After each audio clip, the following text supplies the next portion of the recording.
Las 8:07. Damos la bienvenida al sociólogo Daniel Pontón. Él es un académico investigador de el tema de la seguridad en el país, docente de la Escuela de la Facultad de Seguridad del Instituto de Altos Estudios Nacionales.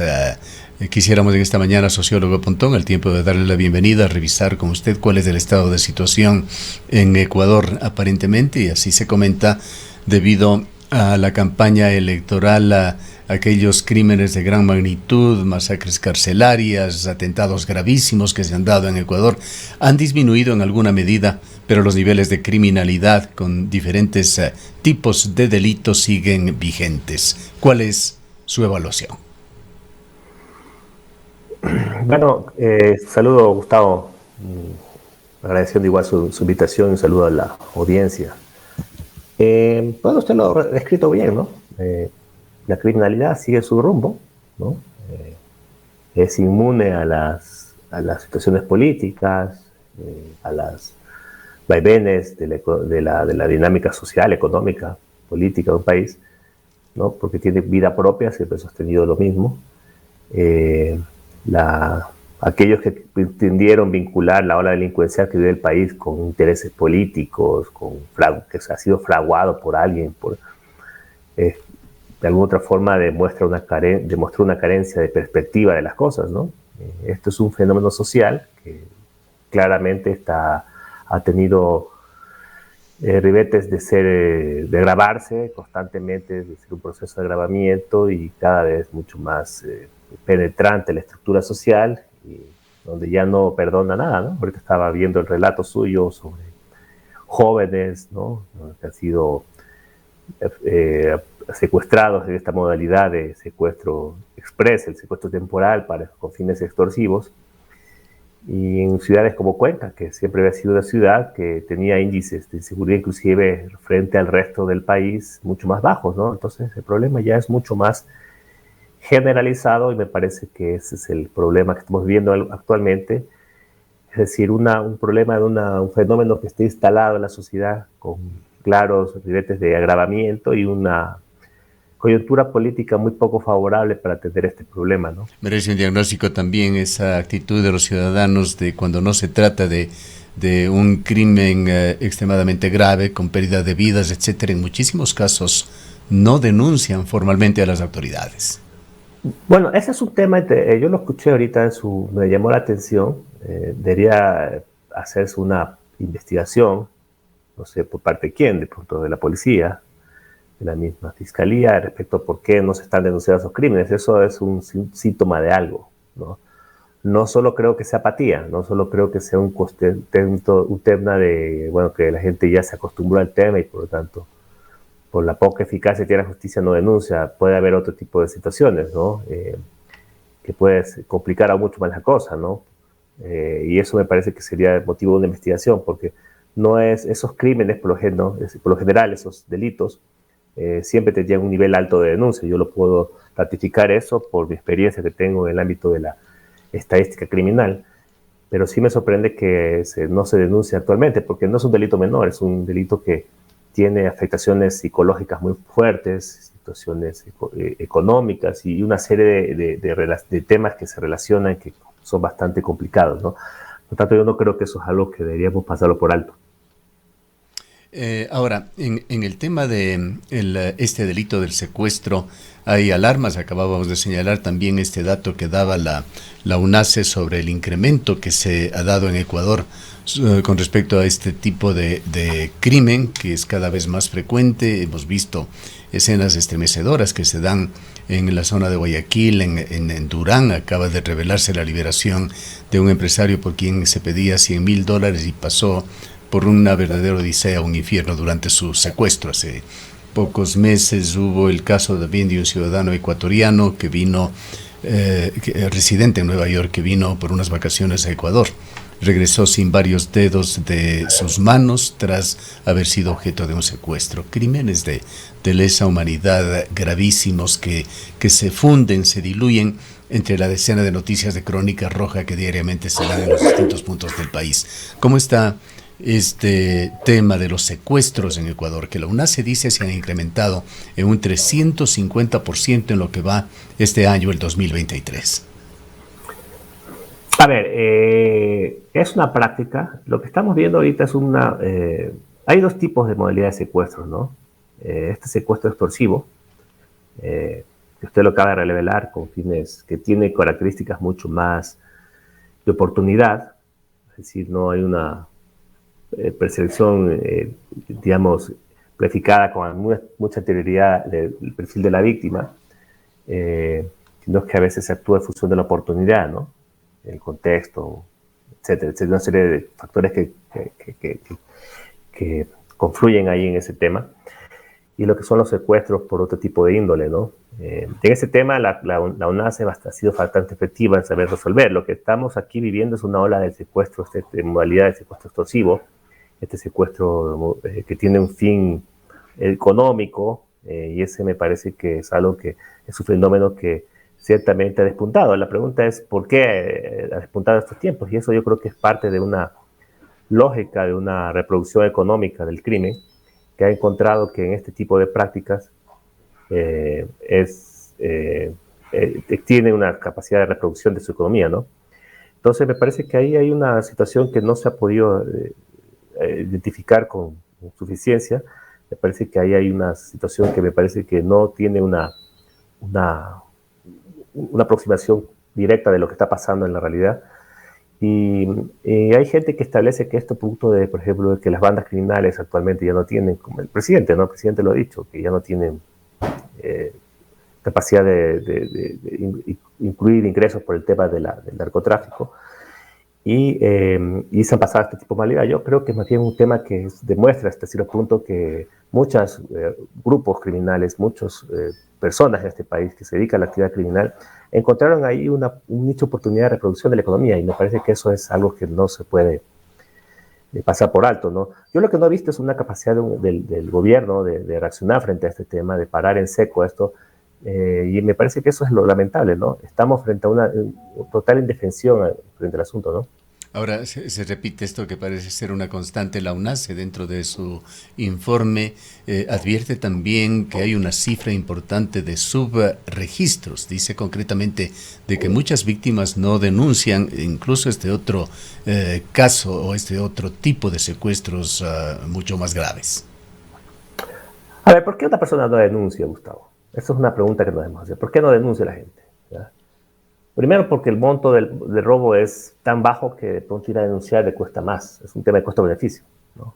Si la unidad de denuncia está lejos, y usted le roba una billetera, un celular, usted dice, bueno, ¿para qué? ¿No? ¿Para qué gasto mi tiempo? Peor si no tengo ningún tipo de respuesta. Segundo es porque no denuncia porque no creo en la justicia, ¿sí? Ese es un motivo sustancial. La gente dice, no sirve para nada, ¿no? Y eso me parece que podría ser un factor que esté explicando este caso, ¿no? Porque yo le digo, en este caso son delitos que tienen impacto psicológico fuerte y tienen pérdidas económicas, sustracción de dinero, etcétera, fuertes, por lo tanto, si hay una motivación para denunciar. Y la tercera, que yo creo que es grave, es que la gente no denuncia por temor, y no temor a represalias por parte del crimen, que eso puede ser un factor también más adicional, sino temor que de las mismas instituciones donde se denuncia salga información que pueda ser usada en su contra, ¿sí? Y eso me parece que debería, por eso yo le digo, hay que hacer una investigación, no es algo normal, no es algo que debemos pasar por alto, ¿sí? Porque, claro, uno puede describir el tema, es que la gente no denuncia, la pregunta es por qué no está denunciando crímenes que deben denunciarse, como que usted no denuncia que se le robaron su carro, ¿no? Usted hasta por cuestiones, pues usted tiene un seguro, tiene que denunciar para que el seguro le devuelva su carro, pues, ¿verdad? Y ahí está el motivo de la denuncia, pero si usted no tuviera denuncia, el hecho de que se le robe su carro es una motivación para que usted denuncie, ¿no? Pero si usted cree que esa información que está incorporando a la denuncia está siendo usada para que puedan perpetrarse delitos hacia usted o hacia otro tipo de personas, usted duda claramente, ¿no? Entonces, es un tema que hay que explorar profundamente, porque el gran problema que tiene el crimen que está teniendo este país es que tiene cada vez más niveles de infiltración en las instituciones. El tema de la corrupción es un tema muy grave, ¿ya? Y eso es gran parte del problema de la impunidad y gran parte del hecho de que estos grupos criminales actualmente se dediquen a este tipo de actividades de una manera mucho más agresiva, porque no es nuevo este tema, sin ningún tipo de posibilidad de que alguien haga algo en contra de ellos. Por lo tanto, también es una fuente de reproducción económica y por lo tanto también es una conducta bastante emulativa ¿no? La gente emula este tipo de conducta, jóvenes, etcétera, que se dedican, que no tienen acceso a servicios básicos, educación, ¿no? Etcétera, se dedica a este tipo de actividades de una manera como moda, ¿no? Una especie de moda. Entonces, eso me parece que debe analizarse profundamente, ¿no? Porque yo digo, no es algo normal, ¿no?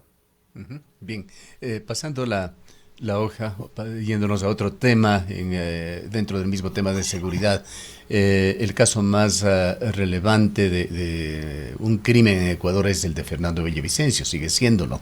Se encuentra ya a 15 días de cerrarse la instrucción fiscal por este tema.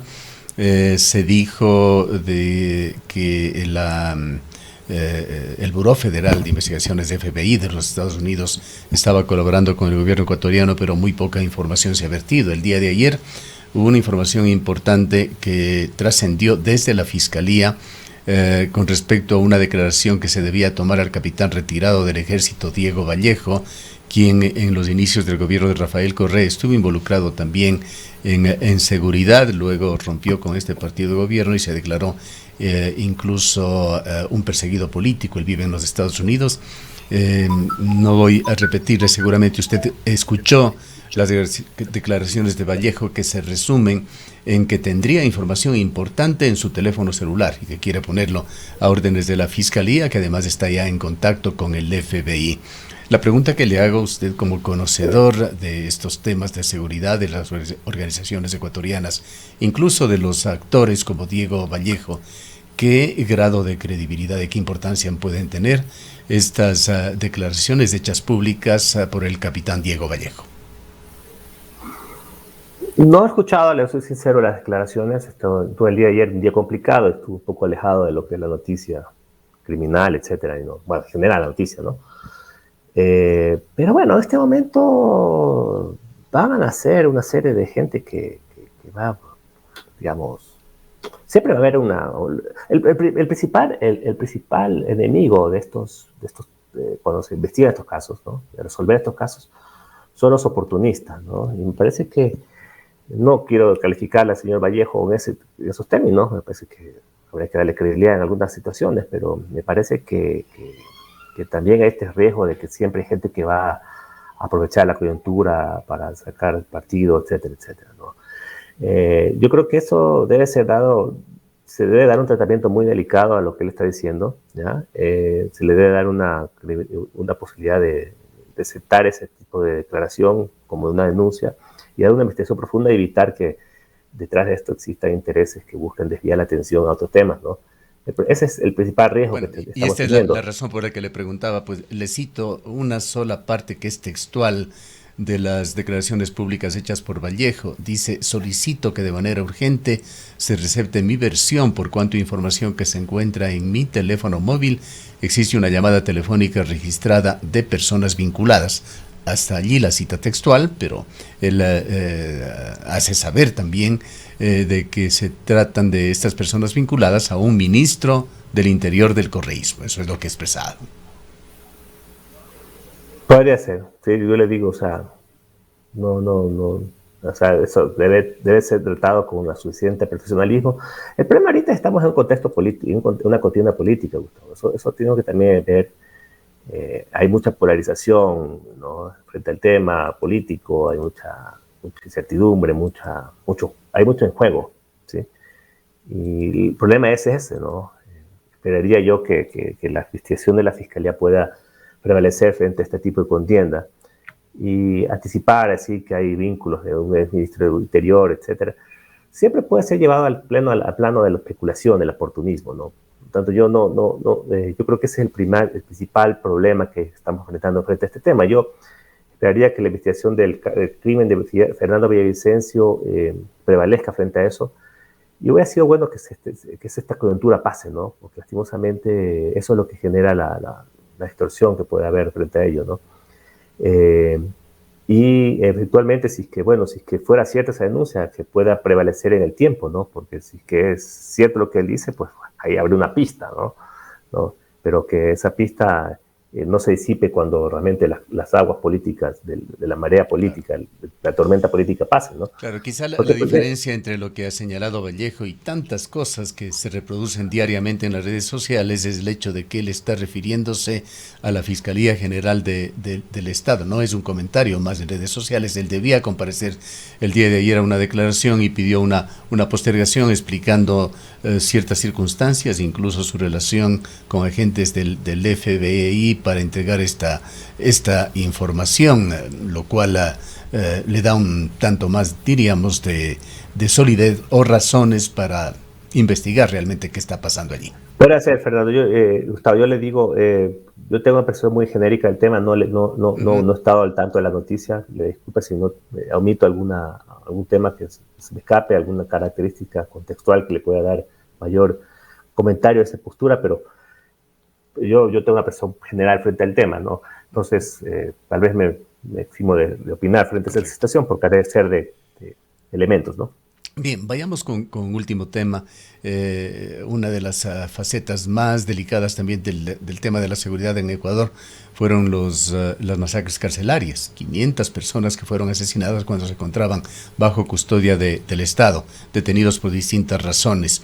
Y vamos aquí también con estos apoyos internacionales que ha sido recurrente el gobierno de Guillermo Lasso en solicitarlo. Incluso fue muy criticado en alguna ocasión cuando lo hizo ante un foro internacional.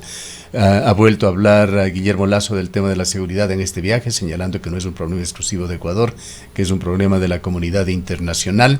Y recordamos aquí que la Unión Europea elaboró hace un año un programa específico para Ecuador con el objetivo de enfrentar la crisis carcelaria, programa que tenía como objetivo mitigar los efectos indirectos de la crisis penitenciaria y penal en Ecuador. Justamente al cumplirse un año se está realizando una evaluación de lo que se ha cumplido o de cómo ha contribuido este programa desde la Unión Europea.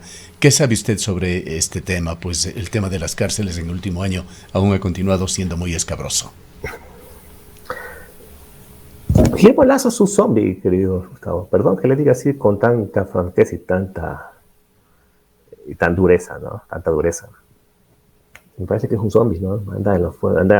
Aquí hay cosas que pasan día a día que son escabrosas, son terribles.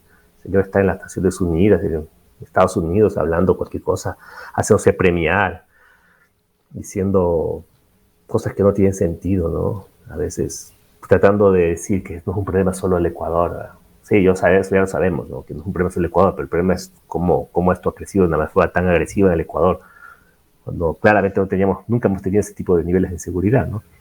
El tema carcelario, pues, por más que él habla de la Unión Europea, el pacto, sí, yo he conocido algo de ellos, son apoyos, que hace la cooperación internacional, generar fortalecimiento en ámbitos técnicos,